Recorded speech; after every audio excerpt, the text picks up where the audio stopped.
अस्सलामु अलैकुम वरहमतुल्लाहि वबरकातुह। मोहतरम भाइयों, बुजुर्गों और दोस्तों, ये मेरे साउथ कोरिया के सफ़रनामे का चौथा हिस्सा है। जैसा कि मैंने तीसरे हिस्से में बताया था, जैसे ही मैं सोल एयरपोर्ट के ऊपर पहुंचा तो माशाल्लाह मेरे रहबर मेरा इस्तकबाल करने के लिए खड़े हुए थे और उनके साथ जब मेरी रवानगी हो गई तो चूँकि उन्होंने बहुत सारे सवालात उनके पास लिख कर रखे हुए थे जो अक्सर वो ऑनलाइन मुझे पूछा करते थे, और मैं अक्सर उनसे ये कहता था कि ये अगर आपको समझ में नहीं आया तो जब मैं साउथ कोरिया आऊँगा उस वक्त में मैं आपको थोड़ा अच्छे ढंग से समझाऊँगा।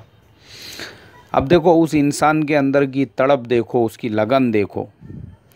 मैं तकरीबन 24 घंटे का सफ़र करके, चूँकि मुझे याद आया कि असर की नमाज़ मैंने स्टेशन के मस्जिद में अदा की थी, तो उस एतबार से मुझे 24 घंटे हो चुके थे। मेरी फ़्लाइट वहाँ पे 4 साढ़े 4 बजे लैंड हुई और मुझे बाहर निकलने तक कुछ 5 साढ़े 5 बज गए थे। 24 घंटे का सफ़र करके मैं वहाँ पे पहुँचा हुआ हूँ, और वो बंदा भी किसी मुल्क से सफ़र करके सुबह में ही वहाँ पे आया था। उसके बाद फिर वो मेरे इस्तकबाल के लिए एयरपोर्ट वापस से पहुँच गया। लेकिन उसके अंदर की तड़प, उसके अंदर की लगन, जो सवालात उसके थे, उसने मेरे से पूछना शुरू किया। अब अल्हम्दुलिल्लाह हमारी गाड़ी सफ़र पे रवां दवां है और मैं उसको कुरान और हदीस के हवाले से वो सारी बातें समझाने लगा, उसके सवालात के जवाबात देने लगा। तो अचानक मैंने देखा हमारी गाड़ी एक जगह पे रुक गई। मैं पूछा ये गाड़ी क्यों रुकी है, तो पता चला कि वहाँ पर जो इंचैन ब्रिज है वो शुरू होने वाला है, और वो शुरू होने से पहले वहाँ पर भी उसका टोल भरना पड़ता है। जैसे हमारे मुल्क के अंदर भी बाज़ जगह पे गवर्नमेंट बड़े बड़े ब्रिज जब बना लेती है तो उसका टोल भरना पड़ता है। तो चूँकि वहाँ की गवर्नमेंट ने भी वो जो ब्रिज बनाया हुआ है, मैंने पूछा यार इनसे मालूम करो ये ब्रिज कितने किलोमीटर का है। तो हमारे ड्राइवर साहब ने जब वो टोल वाले से पूछा तो उसने बताया कि ये 21 किलोमीटर का ब्रिज है। पूरा क्या पूरा ब्रिज जो समंदर के ऊपर बना हुआ है। चूँकि साउथ कोरियन जो गवर्नमेंट है उसने अपने सिटीज़न का, अपने वहाँ के लोगों का इतना ख्याल रखा हुआ है। एयरपोर्ट को उन्होंने शहर से तकरीबन एक 100 किलोमीटर के दूरी पर, यानी सियोल सिटी से बहुत ज़्यादा दूरी पर एयरपोर्ट है।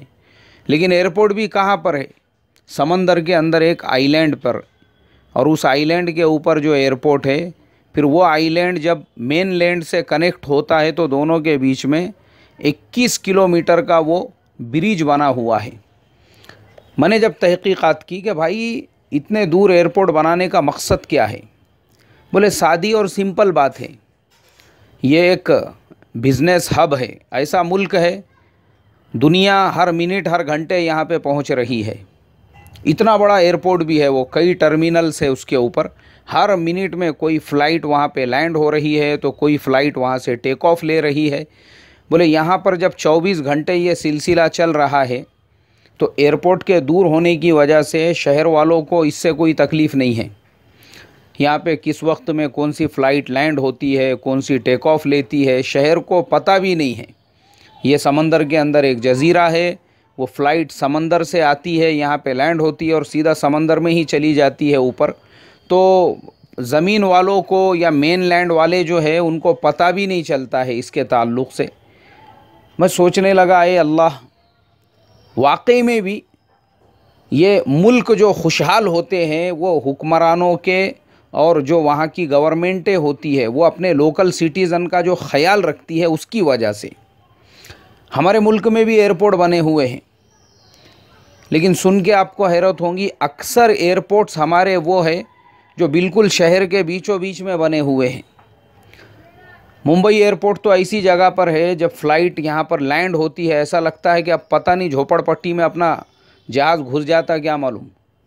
और मुझे एक मेरे फ़ॉरेन दोस्त ने कहा भी था, फ़ॉरेनर दोस्त ने, वो जर्मनी से आ रहे थे किसी काम के सिलसिले में, बाद में मेरी मुलाकात हुई। उन्होंने कहा, बोले यार जब इंडिया में मुंबई के अंदर मेरी फ़्लाइट लैंड हो रही थी मैं तो बहुत घबरा गया। मैं बोला यार ये जो सलम एरिया है, पता नहीं अभी मेरा जहाज़ कहीं पे घुस जाता क्या मालूम। मैं बोला नहीं नहीं ऐसा नहीं है। नहीं बोले, बाद में फिर जब मैंने रनवे देखा तो मेरे सांस में सांस आई। मैंने कहा नहीं यार, ये रनवे बना हुआ दिख रहा है यहाँ पे। हमारे यहाँ का हाल ये है। और एक मर्तबा मुझे शायद किसी काम के सिलसिले में ऐसे ही एयरपोर्ट के करीब के एक बस्ती में, मैं शायद जमात में था और असर के बाद की बात चल रही थी, वो जैसी ही फ़्लाइट लैंड होती थी या टेक ऑफ होता था वो बयान रोक देना पड़ता था आपको। उसके बाद में फिर बात शुरू होती थी। मगरिब बाद में बात शुरू हुई, उसमें भी ऐसा ही होने लगा। मैं सोचने लगा ये बेचारे जो यहाँ पे रहने वाले हैं, पता नहीं ये लोग कैसे ज़िंदगी गुजारते होंगे। तो वहाँ के एक लोकल साथी ने बताया, बोले एक जहाज़ वो रात में 2 बजे आता है, उसको जंबो जेट कहते हैं। बोले वो जब आता है ना तो बाज़ औक़ात झोपड़पट्टी के पतरे हिलना शुरू हो जाते हैं। बोले ऐसा आवाज़ होता है उसका भयानक, सोते हुए बच्चे उड़ जाते हैं। तो चूँकि मेरे मोहतरम दोस्तों, हमारे यहाँ असल में पॉलिसीज़ नहीं है सही ढंग से, सही तरीक़े से। हमारे यहाँ पॉलिसीज़ जो बनती है ना, वो अपने अगराज़ और अपने मफादात के एतबार से। मैं आपको उसका एग्ज़ाम्पल दे के बताता हूँ। मिसाल के तौर पे अब एक नेशनल हाईवे जाने वाला है, एक्सप्रेस हाईवे जाने वाला है, और वो सीधा सीधा रास्ता बना हुआ है और वो सीधे रास्ते से जाएगा तो उस रास्ते से जाने की वजह से जो फासला है वो कम हो जाएगा, पब्लिक को फ़ायदा होगा। लेकिन कोई मिनिस्टर ये देखता है कि यार ये तो मेरे गांव से दूरी से जा रहा है, तो हमारा क्या फ़ायदा है, तो वो नक्शा चेंज करने लगा था। बोले ये हाईवे को उधर से नहीं, हमारे ज़िले से निकालो, हमारे तालुक़े से निकालो, हमारे गांव से निकालो। हमारे गांव वालों को फ़ायदा होना चाहिए, ज़िले वालों को फ़ायदा होना चाहिए, तालुक़े वालों को।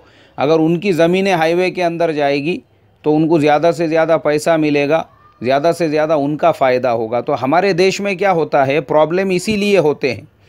एक एयरपोर्ट की मंजूरी हो जाती है एक ऐसे एरिया, ऐसे इलाके के अंदर जो शहर से बहुत दूर है, और वहाँ एयरपोर्ट बनने की वजह से 2 शहरों 3 शहरों को फ़ायदा होने वाला है कि दोनों शहरों के बीच में एयरपोर्ट बन रहा है, तो दोनों शहर के लोग बराबर उससे फ़ायदा हासिल कर सकते हैं।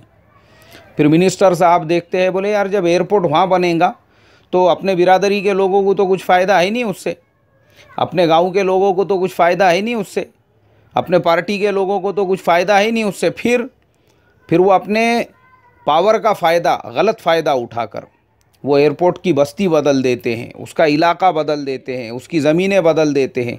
तो हमारे देश में क्या होता है, असल में हम लोग सब नाटक करने वाले लोग हैं। नाटक, जितना भी हमारा नाटक है ना, ये सिर्फ मीडिया के ऊपर चैनल्स पे दिखेगा। देशभक्ति का जो नाटक है, खाली देशभक्ति हमारे यहाँ क्रिकेट मैच के टाइम पे, देशभक्ति हमारे फिल्मों में, बस।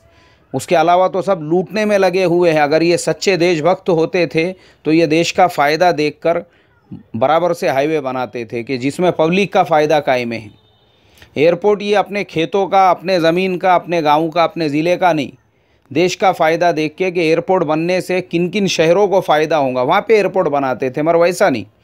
अभी मैं आपको उसकी एक और मिसाल देता हूँ, लेकिन अभी मेरा ज़मीर मुझे इजाज़त नहीं दे रहा है। वो बहुत बड़ी मिसाल है कि सिर्फ़ एक कंपनी को फ़ायदा पहुँचाने के लिए गवर्नमेंट ने देश के ख़जाने को अरबों खरबों हज़ारों करोड़ रुपयों का चूना लगा दिया। तो मैं उसको यहीं पे स्टॉप दे के बस आप समझ जाओ, अपनी बात को आगे बढ़ाता हूँ।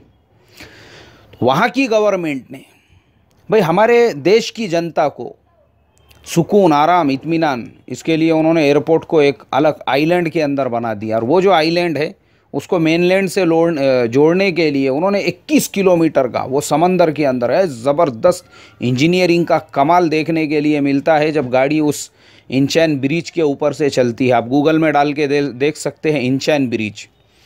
वो ब्रिज जब पूरा 21 किलोमीटर का समंदर ऐसा ठाटे मार रहा है और उसके ऊपर से आपकी गाड़ी चल रही है, 21 किलोमीटर का जब आप सफ़र तय करके इंचैन शहर के अंदर जब पहुंचते हैं तो फिर आपको पता चलता है कि एयरपोर्ट तो बहुत दूर निकल चुका है। अभी एयरपोर्ट से आपका ताल्लुक़ भी नहीं, आपको एयरपोर्ट का कोई निशान भी नज़र नहीं आता है कि कहाँ एयरपोर्ट था, कहाँ से जहाज़ आ रहे हैं, जा रहे हैं।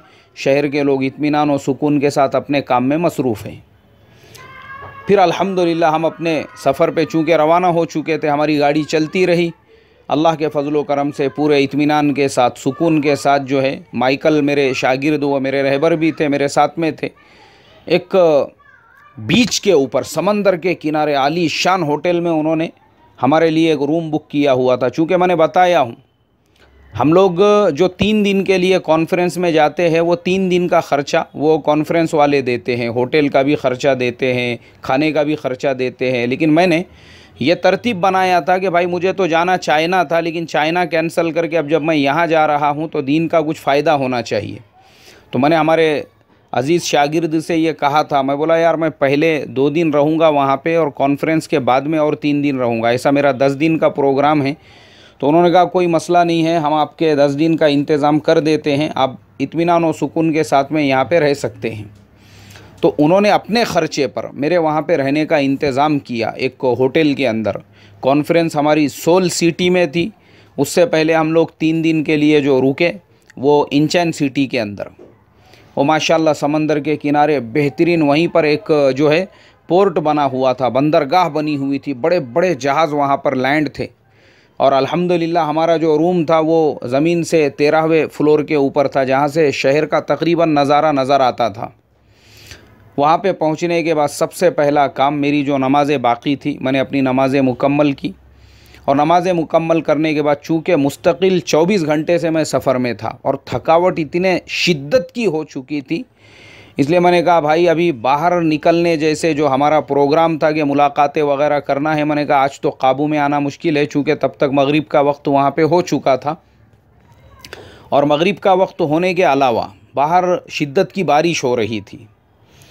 मैंने कहा अभी बैठकर माइकल के साथ में जो है एक मशवरा करके कि भाई यहाँ पे मस्जिद कहाँ पर है और मुसलमानों की आबादी किधर है, उस एतबार से मैं एक पूरी तरतीब बनाऊँगा और फिर उसके एतबार से इंशाल्लाह कल से हम लोग काम शुरू करेंगे। आज तो थकावट बहुत ज़्यादा है, तो नमाज़ें वगैरह पढ़ के मैं आराम करने के लिए लेट गया।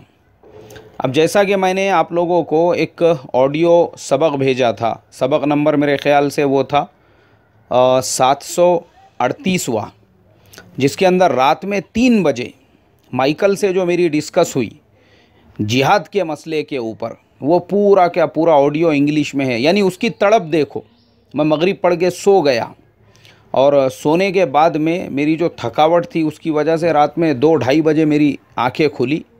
मैंने उठकर अपनी ज़रूरियात से फ़ारिग होकर इशा की नमाज़ अदा की। नमाज़ अदा करने के बाद मैं कुछ खाने पीने का इंतज़ाम करने लगा, तो मेरी आवाज़ सुन के वो अपने बिस्तर पे उठ गए। तो मैंने उनसे कहा, मैंने कहा you will have any tea और कॉफ़ी और some snacks because I am managing for me, so if you want no problem I can manage for you also. उन्होंने कहा नहीं मैं चाय कॉफ़ी वगैरह अभी कुछ नहीं पीऊँगा, लेकिन बोले मेरे जहन में एक सवाल आया है। मैंने कहा अरे भाई तूने पहले ही सवाल पूछ पूछ के पूरा सफ़र जो है हमारा एयरपोर्ट से लेके होटल तक का जो था वो हमारा पूरा सवाल और जवाब में ही गया, अभी भी सवाल बाकी है क्या? बोले no I have so many questions. मैं बोला no problem, I also have so many answers. तुम्हारे जितने सवाल आते अपने पास भी जवाब है, लेकिन मसला नहीं है, थोड़ा इत्मीनान से। तो मैंने थोड़ा सा चाय वगैरह का इंतज़ाम किया और उसके बाद फिर वो मेरे से पूछने लगे, तो मैंने वो पूरा रिकॉर्ड कर लिया। मैंने कहा कि चूँकि वो पूरा क्या पूरा इंग्लिश में है, तो इंटरनेशनल लेवल पर जो लोग भी इस्लाम और जिहाद को समझना चाहते हैं उस ऑडियो से फ़ायदा उठा सकते हैं। वो यूट्यूब के ऊपर भी मैंने अपलोड किया हूँ, ताकि यूट्यूब के ऊपर भी, और मैंने देखा माशाअल्लाह उसको अच्छा खासा लोगों का रिस्पांस भी मिल रहा है और लोग उसको बहुत ही यानी इत्मीनान और सुकून के साथ में सुनकर इस्लाम का जो व्यू है ओरिजिनल और रियल में जिहाद के ऊपर, उसको सुनकर उससे फ़ायदा भी हासिल कर रहे हैं। और हमारा मकसद भी यही है, दुनिया को रियल इस्लाम दिखाना। रियल इस्लाम वो नहीं है कि हमारे यहाँ पे गली में महल्ले में किसने एक नया इस्लाम घड़ दिया और फिर वो ये परचम लेके आवाज़ लगा रहा है कि नहीं ये इस्लाम है। नहीं बाबा, ये इस्लाम नहीं है। हमारे लिए इस्लाम वो है जो हज़रत मोहम्मद सल्लल्लाहु अलैहि वसल्लम वाला था। कुरान पाक में जो इस्लाम है वो इस्लाम ओरिजिनल है, वो इस्लाम ऑथेंटिक है, वो रियल इस्लाम है, और हम दुनिया के सामने वही इस्लाम को पेश करेंगे। तो हमने कुरान और हदीस के हवाले से उसको समझाया अच्छे तरीक़े से, और उसके बाद फिर वापस से उसके जहन में दूसरा जो सवाल आया कि आज दुनिया में बहुत सारे मूवमेंट्स वो भी कुरान पाक की आयतों का ही इस्तेमाल करके ये कहते हैं कि हम जो कर रहे हैं वो सही है, तो फिर ये क्या है? तो मैंने वापस से फिर एक दूसरा सबक वो भी आपको भेजा हूँ, सबक नंबर 739, जिसके अंदर दूसरा ऑडियो है, जिसमें फिर उसके उन सवालों का जवाब दिया गया कि भाई आज जो दुनिया में कुरान की आयतों का लोग इस्तेमाल करके ये कहते हैं कि ये तो कुरान में है, तो फिर वो भी हमने अल्हम्दुलिल्लाह उसको अच्छे ढंग से समझाने की कोशिश की और उसकी वो सारी बातें समझ में भी आ गई। तो मेरे मोहतरम दोस्तों, असल में बिगाड़ हमारा है। मैंने वो ऑडियो में आखिर में यही कहा हूँ, हम लोगों ने दुनिया के सामने हज़रत मोहम्मद सल्लल्लाहु अलैहि वसल्लम के अखलाक वाला, प्यार वाला, नरमी वाला, और उन्होंने दुनिया में कैसे मेहनत की, वो इस्लाम को नहीं पेश किया। जिस ढंग का इस्लाम आज कुछ मुसलमान दुनिया में पेश कर रहे हैं, उनकी उन हरकतों की वजह से इस्लाम और मुसलमान ये पूरी दुनिया में बदनाम हो रहे हैं। अल्लाह मेरी तुम्हारी हिफाजत फरमाए और हम तमाम को हज़रत मोहम्मद सल्लल्लाहु अलैहि वसल्लम के अखलाक वाले इस्लाम पे चलने वाला बनाए। इसका अगला हिस्सा इंशाअल्लाह कल आएगा। अस्सलामु अलैकुम व रहमतुल्लाहि व बरकातुहू।